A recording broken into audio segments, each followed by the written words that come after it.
नमस्कार, जनत की पुकार में आपका स्वागत है। केजरीवाल सिसोदिया की रिहाई के आदेश पर रोक लगाने से एचसी का इनकार, वीरेंद्र सचदेवा ने फैसले पर उठाए सवाल।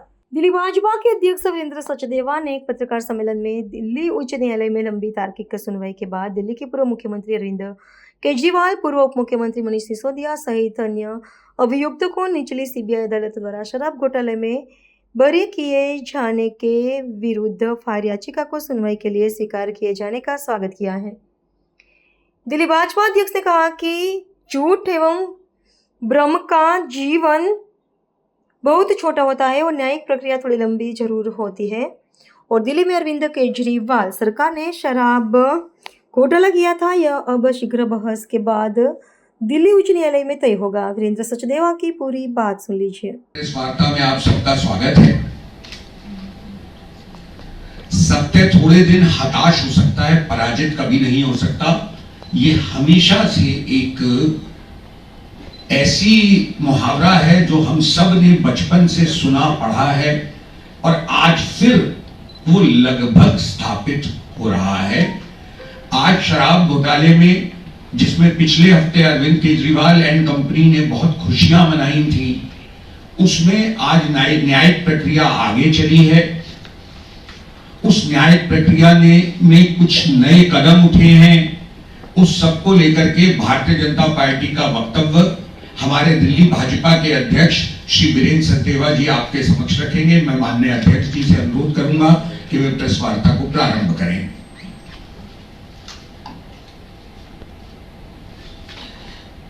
नमस्कार साथियों, आज दिल्ली हाई कोर्ट में सीबीआई की अपील पर जो सुनवाई हुई है, उसमें मूल रूप से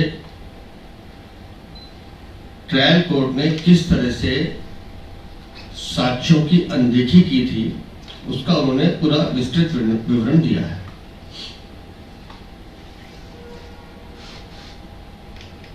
कोर्ट में ये कहा गया कि ये देश के इतिहास का सबसे बड़ा भ्रष्टाचार का घोटाला था, जिससे राष्ट्रीय स्तर पर शर्मिंदगी हुई है। कोर्ट में यह भी कहा गया कि निचली अदालत द्वारा आरोपियों को डिस्चार्ज देने का आदेश आपराधिक न्याय शास्त्र के मूल सिद्धांतों के विपरीत है और इसने कानून की प्रक्रिया को गंभीर रूप से प्रभावित किया है।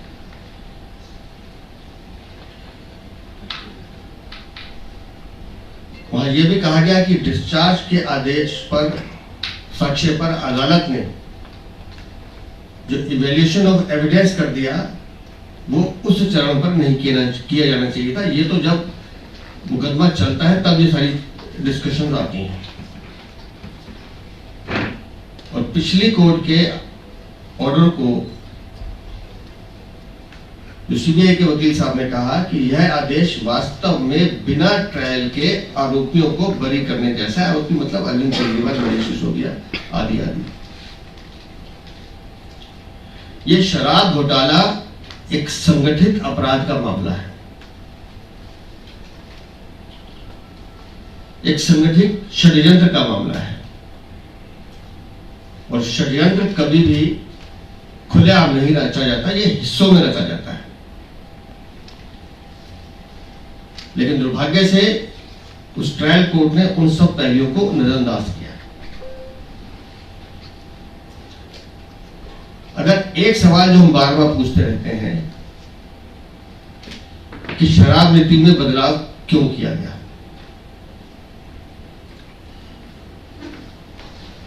और जब बदलाव कर दिया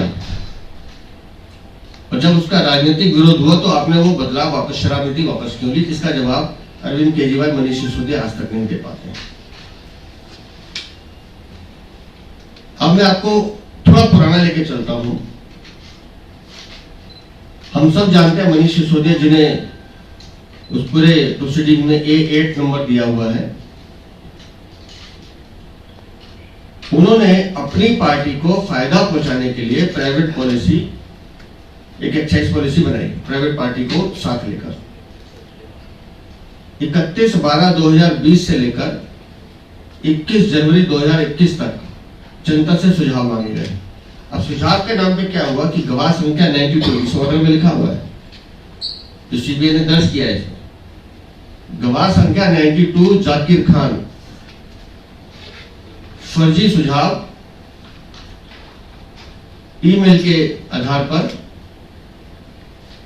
जुटाता है। लेकिन आपको ध्यान होगा कि उस समय इस एक्साइज पॉलिसी पे राय देने के लिए एक लीगल कमेटी बनाई गई थी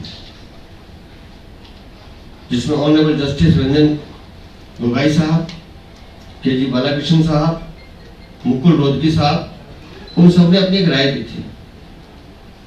लेकिन उस राय को दरकिनार कर दिया जाता है और जब एक्साइज पॉलिसी पे फैसला होता है उस फाइल को मंत्रिमंडल की बैठक में रखा ही नहीं जाता। आप देखिए षड्यंत्र कैसा था। नाम बड़े सम्मानित जजों के, लेकिन उनकी राय को छुपा दिया जाता है, उस फाइल को गायब कर दिया जाता है जब एक्साइज पॉलिसी ड्राफ्ट हो रही है। और जब जांच एजेंसी ने मनीष सिसोदिया से पूछताछ की तो वो फाइल मनीष सिसोदिया के पास से बरामद हुई है। इस चीज को नजरअंदाज किया गया। फाइल को गायब करके मनीष सिसोदिया ने अपना एक कैबिनेट नोट चलाया अरविंद केजरीवाल की सहमति से, जिसमें उन्होंने एक्साइज पॉलिसी बना दी। और मजे की बात है, एक्साइज पॉलिसी बना रहे थे तो एक्साइज कमिश्नर को उस मीटिंग से बाहर रखा कि भाई तुम्हारी जरूरत नहीं है, हम अपने आप में एक्सपर्ट हैं, हम जानते हैं शराब के व्यापारी हम खुद, हम बताएंगे कि कैसे हमको एक्साइज पॉलिसी बनानी है। ये वो सब फ्लॉज हैं जो ट्रायल कोर्ट के ऑर्डर में दिखाई देते हैं और ये सब बातें उसमें लिखी है। अपनी जांच एजेंसी ने, सीबीआई ने ये सब बातें दी हैं। मनीष सिसोदिया के ऑफिस वाले कंप्यूटर से फॉरेंसिक जांच में पता चलता है कि मीटिंग की रिपोर्ट फर्जी उसके अपने कंप्यूटर से बनाई गई थी। कैसे 5% का मार्जिन 12% किया गया, योग्यता की जो लिमिट थी 100 करोड़ से 500 करोड़ रुपए किया गया। और ये सब जो पॉइंट चेंज किए गए, ये वही जो साउथ ग्रुप था जिसने ड्राफ्ट दिया था 36 पेजों का, उसके आधार पर ये सब एक्साइज पॉलिसी में जोड़, मतलब इस तरह की कई सारी चीजें हैं जो इस ऑर्डर में अनदेखी की गई, जिसकी बार बार जिक्र किया कि सीबीआई ने जो जांच की थी वो साक्ष्यों के आधार पर की थी। 2 मोबाइल फोन मनीष सिसोदिया ने नष्ट की। कहां गए वो मोबाइल फोन? एविडेंस है व्हाट्सएप चैट्स के। व्हाट्सएप चैट्स क्या है? विनोद चौहान हवाला ऑपरेटर, 44 करोड़ 50 लाख से ज्यादा रुपए गोवा चुनाव के लिए दिए जाते हैं। वो चेन आइडेंटिफाई हो रही है लेकिन उसको नजरअंदाज किया जाता है। और आज के इस मूल रूप में सीबीआई के जो तरफ से कहा गया है कि रिश्वत देने वाले समूह ने नीति को अपने अनुकूल बनाने का प्रयास किया। इस प्रक्रिया में व्हाट्सएप चैट, ईमेल और अन्य डिजिटल साक्ष्य उपलब्ध हैं। रिश्वत की राशि हवाला माध्यम के चैनल से ट्रांसफर की गई। विजय नैयर की क्या भूमिका वो स्पष्ट की गई। विजय नैयर जो आम आदमी पार्टी का कम्युनिकेशन इंचार्ज था, वो इस पूरी डील का संपर्क का माध्यम बना। इसके अलावा जांच एजेंसी ने जो जो साक्ष्य एकत्र किए हैं, एक व्यक्ति जिसका जिक्र आज भी डिस्कशन में आया, बुच्ची बाबू, उसके साथ जो चैट हुआ वो इस षड्यंत्र को कोरोबोरेट करता है कि हाँ भाई इसमें लेन देन हुआ है। और यह मामला केवल आरोपों पर आधारित नहीं है बल्कि ठोस डिजिटल साक्ष्य इसमें अवेलेबल है। कई गवाहों के बयान भी दर्ज किए गए हैं और हम सब इस बात को जानते हैं कि सीआरपीसी की धारा 164 के अंतर्गत जो बयान दर्ज किए जाते हैं वो मजिस्ट्रेट के सामने दिए जाते हैं, जिसमें से मुकरने की गुंजाइश नहीं रहती है। उन बयानों को भी नजरअंदाज किया गया। कई सारे होटल्स के रिकॉर्ड उपलब्ध हैं। और 598 पेज का जो मामला है, हम न्यायपालिका का बहुत सम्मान करते हैं और बहुत आदर के साथ जो भी निर्णय होते हैं उसको हम स्वीकार भी करते हैं। पिछले निर्णय पे भी हमने कहा था कि कोर्ट ने जो निर्णय दिया उसको हम स्वीकार करते हैं, लेकिन इस पे विवेचना करेंगे। लेकिन एक बार जब ऑर्डर की कॉपी पब्लिक डोमेन में आ जाती है तो फिर उस पर व्याख्या भी होती है, उस पर विवेचना भी होती है, उस पर डिस्कशन भी होता है।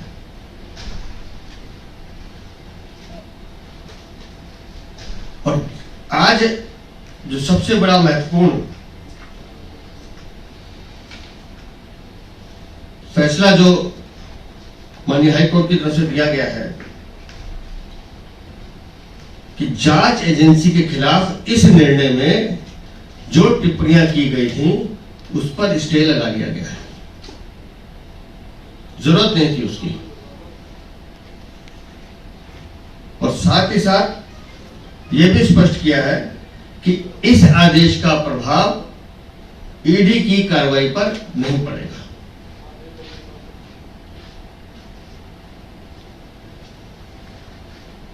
ईडी की जांच जैसे चल रही थी वैसे चलती रहेगी। अगली सुनवाई के लिए उन्होंने सोमवार की तारीख दी है। टीसीआर का जो रिपोर्ट है ट्रायल कोर्ट का उसको भी तलब किया है। लेकिन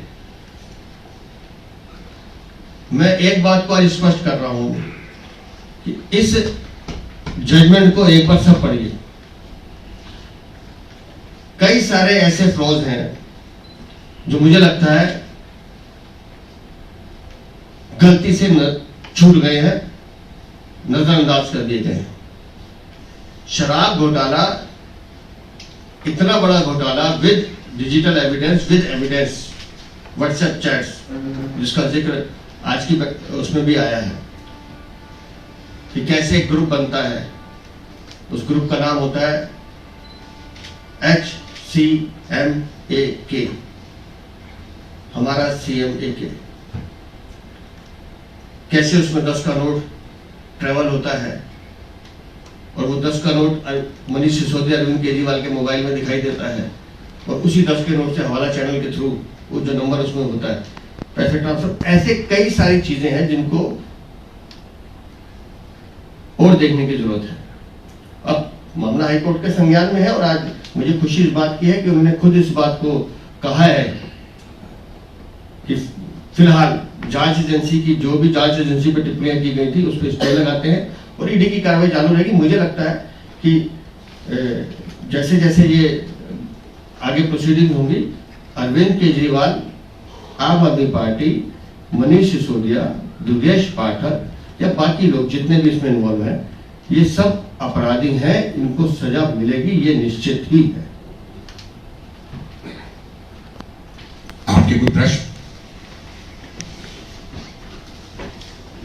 सर, सौरभ भारद्वाज ने एक वीडियो पोस्ट किया है जिसमें कहा है कि बीजेपी भाजपा की पुलिस मेरा पीछा कर रही है, अगर पीछा ही करवाना है। सौरभ भारद्वाज को सिर्फ एक बात का जवाब देना चाहिए। आज जब जांच एजेंसी हाईकोर्ट गई थी तो कम से कम अपना वकील तो खड़ा कर देते, जितनी खुशी अरविंद केजरीवाल मना रहे थे उनसे। और यहाँ एक टिप्पणी और करना चाहता हूं मैं। पिछले अरविंद केजरीवाल को प्रेस कॉन्फ्रेंस को हम सबने सुना है। जिस तरह की मर्यादाहीन भाषा अरविंद केजरीवाल बोलते हैं, राजनीति में भी एक स्तर होता है, लेकिन मुझे अफसोस के साथ कहना पड़ता है कि अरविंद केजरीवाल जी, आप इस तरह की भाषा बोल के ये दिखाते हैं कि आपकी परवरिश किस संस्कार में हुई है। और मेरी एक अपील भी है आज, वो सब सुरक्षा एजेंसी जो अरविंद केजरीवाल की सुरक्षा में, उन्होंने कहा कि फला फला आदमी मेरी हत्या करा दे। मैं जितना अरविंद केजरीवाल को समझता हूं, ये आदमी खुद भी दीवार में सर मार लेगा तो नाम हमारा ही लगाएगा।